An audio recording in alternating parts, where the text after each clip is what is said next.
Before we begin, viewer discretion is advised. This is for entertainment purposes only. Our goodies.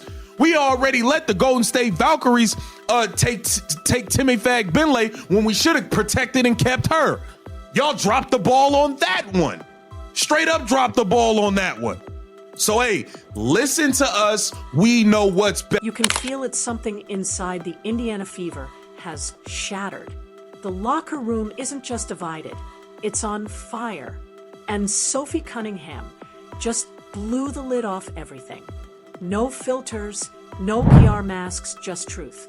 She called out Kathy Engelbert, Stephanie White, and the fake politics poisoning the league. What she revealed has the entire WNBA shaking, because for the first time, the truth about Caitlin Clark's treatment is undeniable. And now, even Adam Silver refuses to stay silent any longer. Those types of athletes, they get to come into an organization, they have the green light, and they can do whatever they want. Where that is very rare to get drafted and be able to control the whole system. Right. Was CeCe making decisions like? Yeah. Within, yeah. As she should. No way. As she should, but I also think that they. Go ahead. That's crazy. I didn't realize that. She's just young. I just didn't think that. But when you have a generational talent like that, you're witnessing the end of the old WNBA and the beginning of absolute chaos. If you love basketball, hit that like button right now, because what I'm about to tell you changes everything. Sophie Cunningham has always been known for her energy, her confidence, and her fire. But behind that fearless smile, she was exhausted, tired of the politics, the favoritism, and the hypocrisy that's been spreading through the WNBA.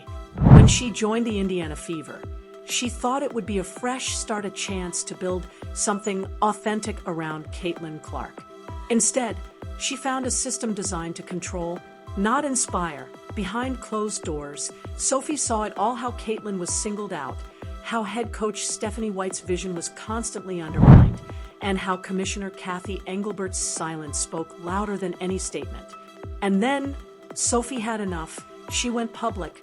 And when she did, her words hit harder than any three-pointer she's ever made. I'm not staying quiet while this league pretends everything's fine, because it's not. Those words shook the entire Fever organization. The media froze. The WNBA stayed silent. Kathy Engelbert vanished from cameras. But fans, they finally saw the truth. Stephanie White, you knew you were coming to the Indiana Fever. You should already know the system Caitlin wants to play. Why did she have to make changes to your system to play her game? And we also know that this did not go over so smoothly, because we saw Stephanie White taking shots at her on TV. We saw the back and forth argument when Caitlin Clark was going off on her in the tunnel during the Atlanta Dream game when they were going into the tunnel for halftime. We saw the tension between Caitlin Clark and Stephanie White wasn't just competitive spirit, it ran deeper. It was emotional. Caitlin wanted to win, to bring the Fever back to glory, but she was surrounded by chaos. The league didn't protect her. The referees didn't protect her, and Commissioner Kathy Engelbert acted like she didn't even see what was happening on the court. Sophie Cunningham watched it all, every foul, every shove, every moment of silence from officials, and realized this wasn't basketball anymore. It was a system built to control power, not honor the game. Then came the breaking point. Sophie exposed what few dared to mention: secret meetings where player futures were decided without their knowledge. Players were told to stay in their lane, to manage their image, and to follow the script. But Sophie never followed scripts, she rewrote them. And when word reached NBA Commissioner Adam Silver that the WNBA had completely lost control of its narrative, he exploded, because for the first time, the truth could no longer be hidden. this is. You can't say Caitlin Clark, the system is built around her and she's building out the system, but at the same time, you got her playing small forward. At the same time, when Caitlin Clark is pulling up a logo three, when she's busting Breanna Stewart's eyeballs out from 38 feet, Stephanie White looks pissed off on the sideline. Sources close to the situation say Adam Silver was furious. He demanded answers, real ones. Why was one of the league's brightest stars, Caitlin Clark, being left unprotected? Why was the WNBA's integrity under fire? And why had Commissioner Kathy Engelbert stayed silent through it all? Silver reportedly called the situation unacceptable, telling the board, if the WNBA wants to grow, it starts with accountability. That moment changed everything.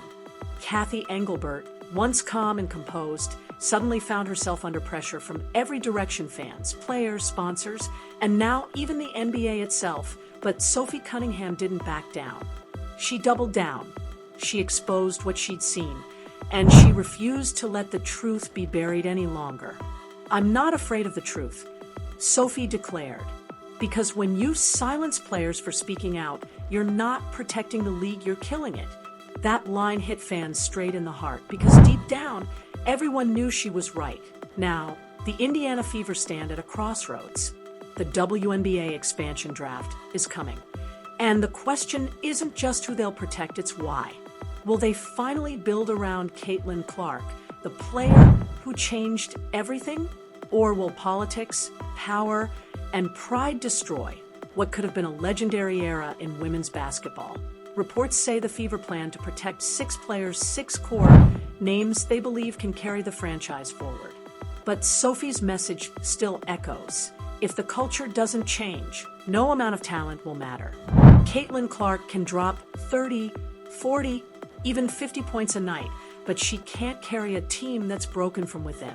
And Sophie, she's not just standing beside her, she's fighting beside her. Here, protect the GOAT, the Michael Jordan of women's basketball. You protect her, and we build this team up around her. What is the next move? You go and protect AB, Aaliyah Boston, Caitlin Clark, Aaliyah Boston, the best two-man pick and roll in the league, hands down. Aaliyah Boston was a beast in that short roll with Caitlin Clark. Stephanie White, I don't want to hear you utter the word hub ever again. Get rid of it. Get rid of it out of your dictionary. I don't want it in your vocabulary. Sophie Cunningham's revelation wasn't just about coaching drama or locker room tension. It was about the very soul of the WNBA. She exposed the manipulation, the favoritism, and the fear that's kept players silent for years. And now, it's all out in the open. Fans are demanding transparency. Sponsors are pushing for reform. And the entire basketball world is watching one question unfold. Can Caitlin Clark survive a system built to control her? Because if she can, the WNBA will never be the same again. This isn't the end, it's the beginning of a storm. Sophie Cunningham has opened Pandora's box, and Kathy Engelbert can't close it anymore. The WNBA tried to control the story, but now the story controls them. And in the middle of it all, Caitlin Clark keeps showing up every game, every challenge, every battle. Because no matter how broken the system becomes, you can't silence a player who plays for something real. If you believe in the truth behind the game, smash that like button, drop a comment, and tell us whose side are you on? Sophie's or the system's? This story is only getting started.